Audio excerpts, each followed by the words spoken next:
supposed to start on time, but it's 2 o'clock now, so, Alright. I mean, I don't know if you're I'm also hearing the any. last person they're going to tell. Yeah, right. Of course.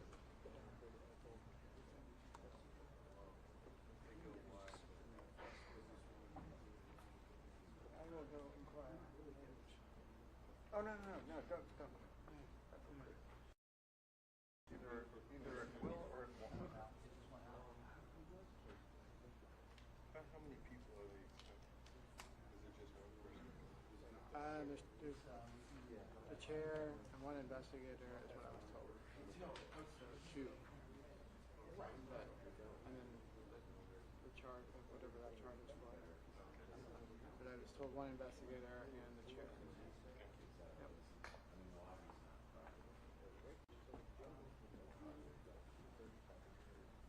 Yeah, they could hire a marching band and they wouldn't tell me.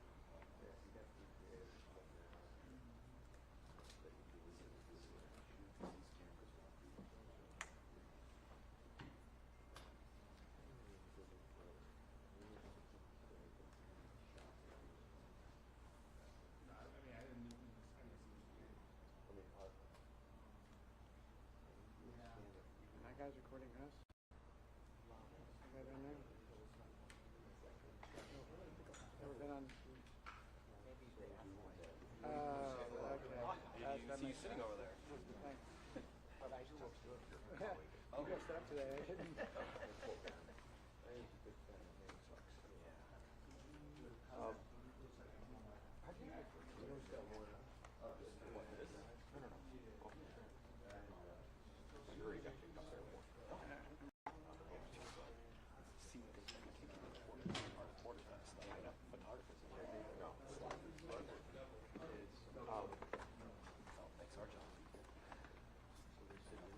Part of me that wants to say, we're going to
Yeah, you're rolling, right? Pardon me, Chief.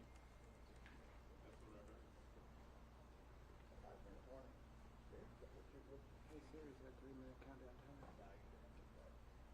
3 minutes counting down.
There we go.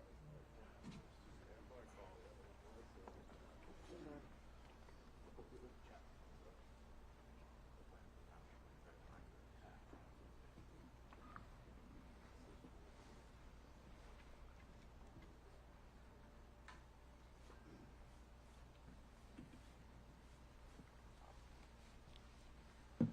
Good afternoon. Thanks for coming.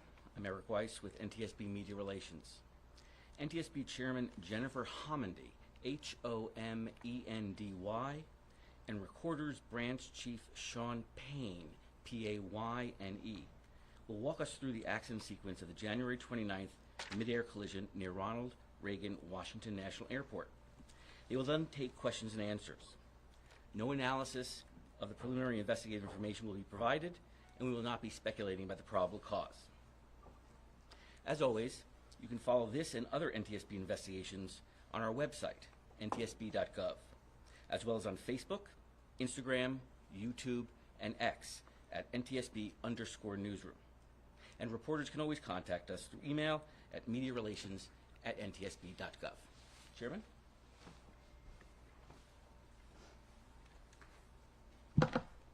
Good afternoon, and thank you for joining us.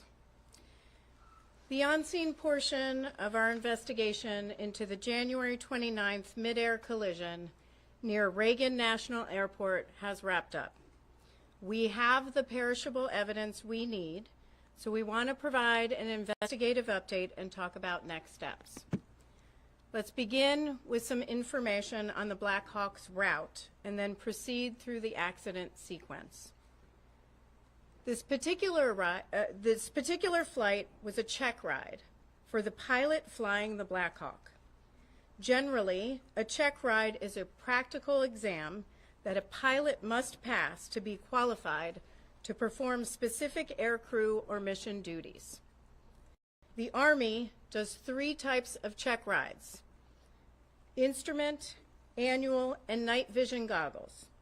This was a combined annual and night vision goggle check ride.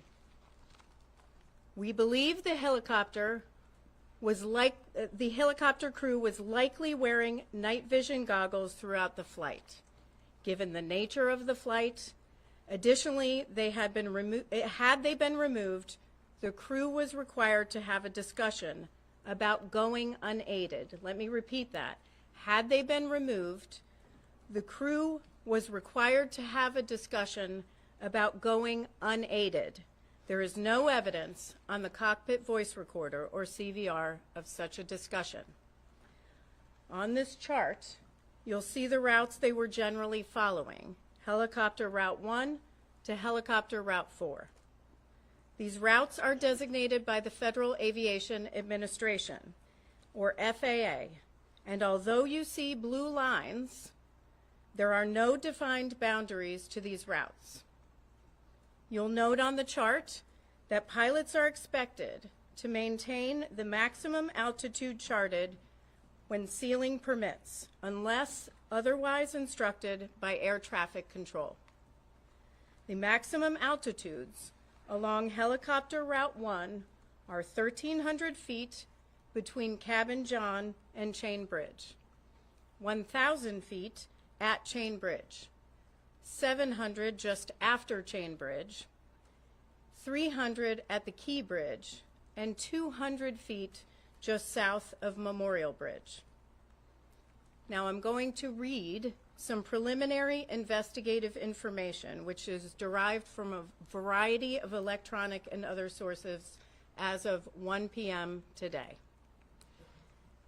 About 8:15 p.m. Eastern Standard Time, the CRJ left 37,000 feet pressure altitude for an initial descent. At 8:30, the Black Hawk began traveling generally southbound after maneuvering near Laytonsville, Maryland. CVR audio from the Black Hawk indicated the instructor pilot was the pilot monitoring, transmitting on the radio, and the pilot was the pilot flying.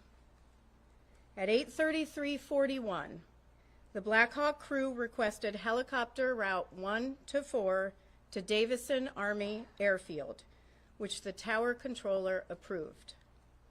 At 8:38:39, the Black Hawk reached the intersection of the D.C. Beltway and the Potomac River near Carteret, Maryland.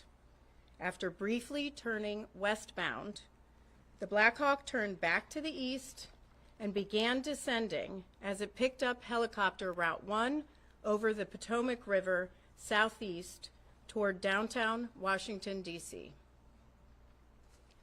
At 8:39:10, Potomac approach cleared the crew of the CRJ for the Mount Vernon Visual Runway 1 approach.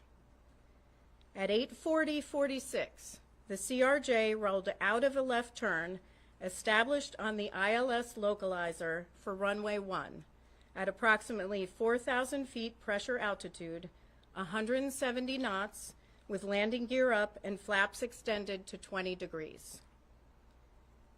At 8:43:06, the CRJ crew made initial contact with DCA Tower. The tower controller then asked if the crew could switch to runway 33. The CRJ crew agreed to switch to runway 33. At 8:43:48, the Black Hawk was about 1.1 nautical miles west of the Key Bridge. The pilot flying indicated they were at 300 feet. The instructor pilot indicated they were at 400 feet. Neither pilot made a comment discussing an altitude discrepancy. At this time, we don't know why there was a discrepancy between the two. That's something that the investigative team is analyzing. At 8:44:27, as the Black Hawk approached the Key Bridge, the instructor pilot indicated the Black Hawk was at 300 feet, descending to 200 feet. Between 8:44:41 and 8:44:45, the CRJ crew selected 30 degrees of flaps and then 45 degrees of flaps. At 8:44:49, the CRJ landing gear were down and locked. The aircraft was fully configured for landing about 6.2 nautical miles south of the airport. At 8:45:27, the autopilot was disconnected, and the CRJ began a shallow right turn off the runway 1 localizer at a radio altitude of approximately 1,700 feet and an airspeed of 134 knots. Heard about 5 nautical miles south of the airport. At 8:45:30, the Black Hawk passed over the Memorial Bridge. The instructor pilot told the pilot flying that they were at 300 feet and needed to descend. The pilot flying said they would descend to 200 feet. At 8:45:58, the Black Hawk then crossed over the Washington Tidal Basin and followed the Washington Channel consistent with helicopter Route 1. It is now approximately 2 minutes before the collision. At 8:46:01, a radio transmission from the tower was audible on the CRJ CVR, informing the Black Hawk that traffic just south of the Wilson Bridge was a CRJ at 1,200 feet circling to runway 33. CVR data from the Black Hawk indicated that the portion of the transmission stating the CRJ was circling may not have been received by the Black Hawk crew. We hear the word circling in ATC communications, but we do not hear the word circling on the CVR of the Black Hawk. The recorders group is evaluating this right now. At 8:46:08, the Black Hawk crew responded. They had the traffic in sight and requested visual separation, which was approved by DCA Tower. At 8:46:29, the CRJ crew received a 1,000-foot automated call-out. At 8:46:47, DCA Tower cleared other jet traffic on runway 1 for immediate departure with no delay. At 8:47:27, or 32 seconds impact, the Black Hawk passed the southern tip of Haines Point. A second later, the CRJ began a left roll to turn to final on runway 33. The CRJ was at a radio altitude of 516 feet and 133 knots. At 8:47:29, the CRJ crew received a 500-foot automated call-out. At 8:47:39, or 20 seconds before impact, a radio transmission from the tower was audible on both CVRs, asking the Black Hawk crew if the CRJ was in sight. Audible in the ATC radio transmission was a conflict alert in the background. At 8:47:40, the CRJ crew received an automated traffic advisory on the TCAS system stating traffic, traffic. TCAS is the Traffic Alert and Collision Avoidance System on the CRJ. At 8:47:42, or 17 seconds before impact, a radio transmission from the tower was audible on both CVRs, directing the Black Hawk to pass behind the CRJ. CVR data from the Black Hawk indicated that the portion of the transmission that stated pass behind the may not have been received by the Black Hawk crew. Transmission was stepped on by a 0.8-second mic key from the Black Hawk. The Black Hawk was keying the mic to communicate with ATC. In response, at 8:47:44, Black Hawk crew indicated that traffic was in sight and requested visual separation, which was approved by DCA Tower. The instructor pilot then told the pilot flying they believed ATC was asking for the helicopter to move left toward the east bank of the Potomac. At 8:47:52, or 7 seconds before impact, the CRJ rolled out on final for runway 33. The CRJ was at a radio altitude of 344 feet, 143 knots.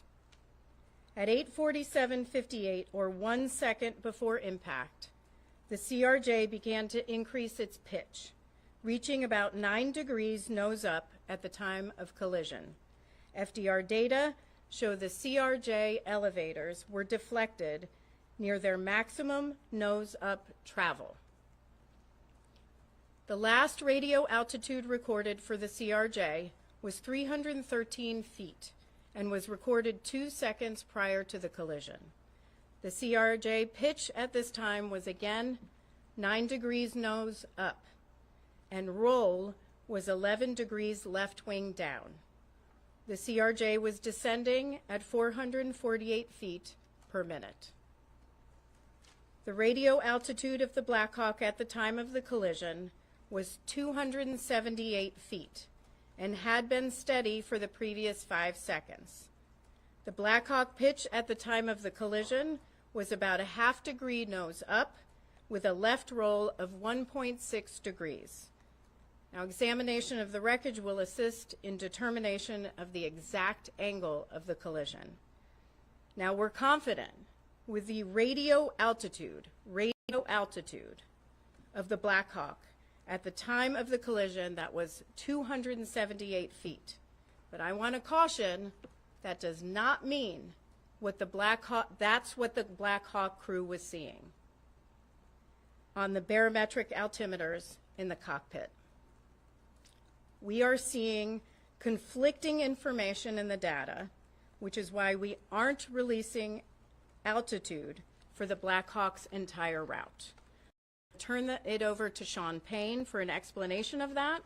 Sean is branch chief of the NTSB Vehicle Recorder Division. Thank you. I'm Sean Payne. I'm branch chief of the Vehicle Recorder Division. This is the flight recorder lab at the NTSB. I can give some insight into the challenges of understanding what altitude the Black Hawk pilots would have seen on their gauges in the cockpit. You may see pictures released of showing us in the lab rebuilding the flight recorder. The bigger part is ensuring that the data that we have downloaded is true and accurate. We call this validating the data. I'm going to define some terms for altitude in a way that most audiences can understand. I may end up reading much of this verbatim as I want to be precise in my language. The first term is radio altitude. You've heard this in our other press conference before. This is a measure of the helicopter's height above terrain, in this case, the Potomac River. It is measured by bouncing a signal from the helicopter to the river. We have determined that this parameter is valid. This is good data. This gives us confidence in knowing exactly how high the helicopter was above the ground. This parameter is not the primary means the pilots would have used to determine their height during flight. The pilots are not typically navigating using radio altitude. It is often different from what they see on their primary altimeters. The next term is barometric altitude. This is typically the altitude the pilots would use while they are flying. This was not recorded on the FDR. Barometric altitude takes into account certain atmospheric conditions. This would be displayed in front of both pilots on their instrument panel. As I said, this was not recorded. The next term is barometric pressure setting.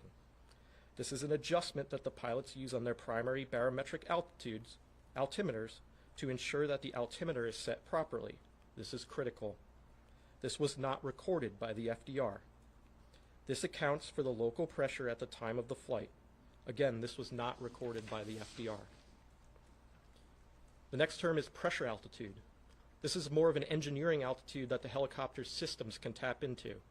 This altitude is calibrated using what we call a standard atmospheric pressure. We have found that this parameter is not valid. This is bad data. Normally, we can use this parameter to compute the barometric altitude displayed to the pilots. Because this data is bad, we have to use other methods to make this determination. Last, the FDR does not record GPS information, so we cannot simply verify any of this with GPS information such as GPS altitude. This does not exist in the data set. We are working to determine if this bad data for pressure altitude only affected the FDR or if it was more pervasive throughout the helicopter's other systems. We will have an answer to what altitude the pilots saw on their gauges as they were flying. To examine this, we will use a combination of methods. First, we have already started working with Sikorsky, Collins Aviation, and the Army to retrieve engineering documentation to understand how this may have affected other helicopter systems. Next, because we cannot turn to the FDR for this information, the wreckage of the helicopter needs to be examined. We need to look at the remains of the pitot-static system. I must stress that these systems were badly damaged in the accident, and this will be difficult. Last, we will need to look at the altimeters themselves and determine their independent functionality. I'd like to stress that we've just completed the on-scene phase of the investigation. We need to follow our process and be meticulous. Ultimately, this work will determine the altitude displayed to the pilots and will be included in our final report. I'll pass it back to the Chairman. Thanks, John. What I just read, we are going to publish that online, so I'm not going to take specific questions going back to certain times that I've already read. I think that can get very confusing, and so please refer to what we do post online. I do want to make a few corrections and also provide some additional information on a couple of other issues. First, the ATC group has been looking at the radio frequencies. The airplane and the helicopter were both on two different VHF frequencies, not UHF. Also, just a correction, Metropolitan Police Department recovered the Black Hawk, CVR, and FDR, not the FBI. I do want to provide a little bit of information on ADSB out for the Black Hawk. ADSB stands for Automatic Dependent Surveillance Broadcast. So the helicopter was equipped with and capable of transmitting ADSB out. We don't know why it wasn't transmitting. What we'll have to look at is the installation of the equipment. We'll have to look at programming. We'll have to look at whether there was some sort of equipment malfunction or if the ADSB was turned off. So there are a lot of people are asking about, was it turned off? There are other things we have to rule out first. The team is going to do a visibility study. The visibility study, we're going to do a laser scan of the cockpits of an exemplar CRJ.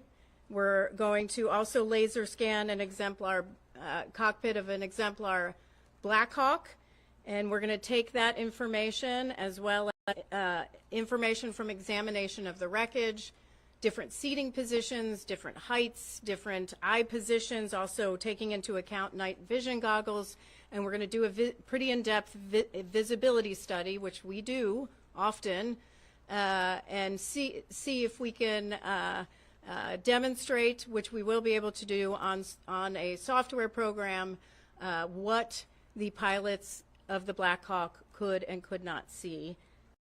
Now, we will begin moving the wreckage from DCA to a secure location over the next week. And that's all I have for now. I am going to take questions. Again, I'm not going to take questions on specific times that I read through in the Black Hawk route or in the CRJ as it was moving to runway 33, but all of that will be online at ntsb.gov, and you can find that. So I will take questions As I call you, please raise your hand, state your name and your affiliation. Tom. Madam Chair, Tom Costello with NBC News. Thank you for the update. Do we understand correctly, you're looking into the possibility that there may have been, I underscore may have been, a malfunction in terms of the accuracy of the altimeter readings inside the cockpit for the Black Hawk helicopter? One more time. Do I understand correctly, you're looking into the possibility that there may have been bad data and therefore inaccurate readings inside the cockpit of the chopper for altitude for the pilots to read? That's correct. We are looking at the possibility of there may be bad data. We're looking at, were they seeing something different in the cockpit that differs from the FDR data, which was radio altimeter? In other words, they may have thought they're at one altitude when in truth they were at a different altitude. It's possible, but we have a lot of work to do till we get to that. Pete. Pete Mundy with CNN. How critical is the finding that the crew could have been wearing night vision goggles, and how much will that factor into your investigation? So the question is, how critical is the finding that the crew could have been wearing night vision goggles? That is, part of our investigation, where it's going to be a factor in our visibility study. We're going to have to see what was possible for them to see at the time leading up to the collision and the accident sequence. Is there anything in the voice recorder indicating that the crew of the Black Hawk saw the impending collision? Is there anything in the voice recorder that the crew of the Black Hawk could see or tell that there was an impending collision? We do not have any indication that the Black Hawk crew would have seen that. Based on the possibility that they were wearing these night vision goggles, we've heard from people who wear them that it may affect your peripheral vision. So if the plane is coming into 33 and they're coming down the river, that possibly the peripheral vision may have been affected to see that plane off to the left? The question is visibility and night vision goggles. This is exactly why we do a visibility study, and we'll test that as part of our study. But time will tell. Just to level set here, we're only a couple of weeks out, and we have a lot of work to do. That will be a part of the work. Daniel Gilbert, Washington Post. You mentioned the CRJ got a traffic advisory before the collision. Do you know what aircraft triggered that traffic advisory? And do you know if it was the Black Hawk or some other aircraft? Do we know if the traffic advisory that was received by the CRJ crew was the Black Hawk? That's something that our ATC group is analyzing. Hi. My question is about air traffic control's message to the Black Hawk saying that they should pull behind the passenger plane. You're saying that didn't get through to the Black Hawk, saying that's what's being investigated, or it did get through and they weren't able to accommodate that? So the instructions from ATC were to pass behind the CRJ. That transmission was interrupted. It was stepped on. We do not have evidence on the CVR of the Black Hawk that they may have not received pass behind because the mic key. They were communicating with air traffic control at the time. Did that full message come through from air traffic control, like pass behind the passenger plane, or was it just pass behind and then it got cut off in the Black Hawk? Like, Pass behind was not communicated. And what were the next words? It's communicated by ATC. It was not heard on the Black Hawk CVR. Is that clear? I think the clarification of the Black Hawk not receiving the air traffic control and making it through, was the passenger plane aware of the Black Hawk even in the area being told of this? Was that something that would even be on their frequencies? I know this is a second-by-second moment, so I don't know who got what. So the CRJ crew can hear air traffic control and communications from air traffic control. The Black Hawk crew can also hear communications from air traffic control, but they can't hear communications from each other back to air traffic control. So it's half the communication. Yes. Grady Trimble. I know it's early in the investigation, and I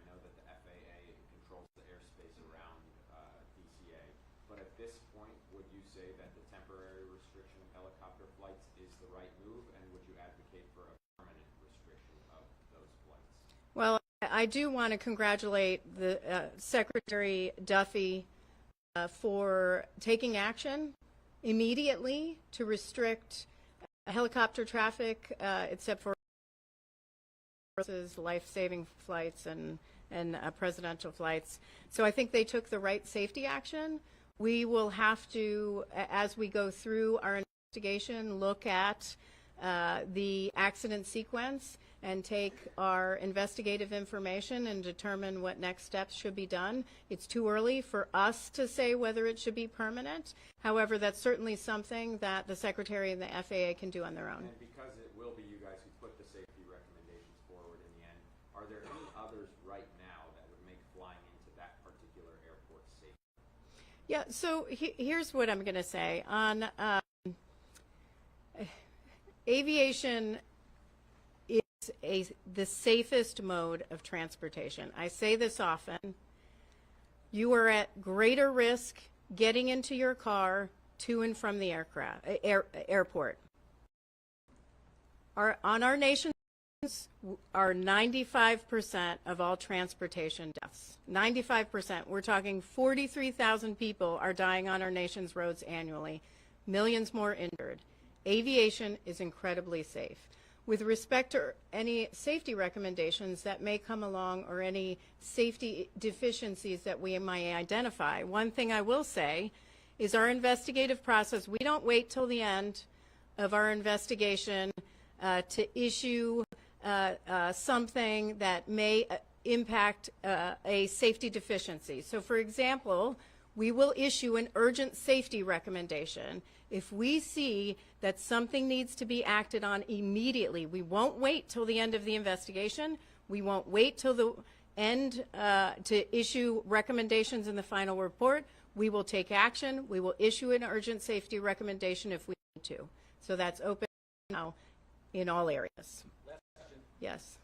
Patrick Turks with Scripps News. There's been a lot of talk from aviation experts that maybe the crew on the CRJ, or on the Black Hawk, rather, was looking at the wrong plane. Can you talk about whether you've seen anything that would support that theory or oppose it? Yeah, I've read these reports. It's too early to tell. We're going to have to do our visibility study to look at all possibilities of what the crew might have been seeing. So more to come on that.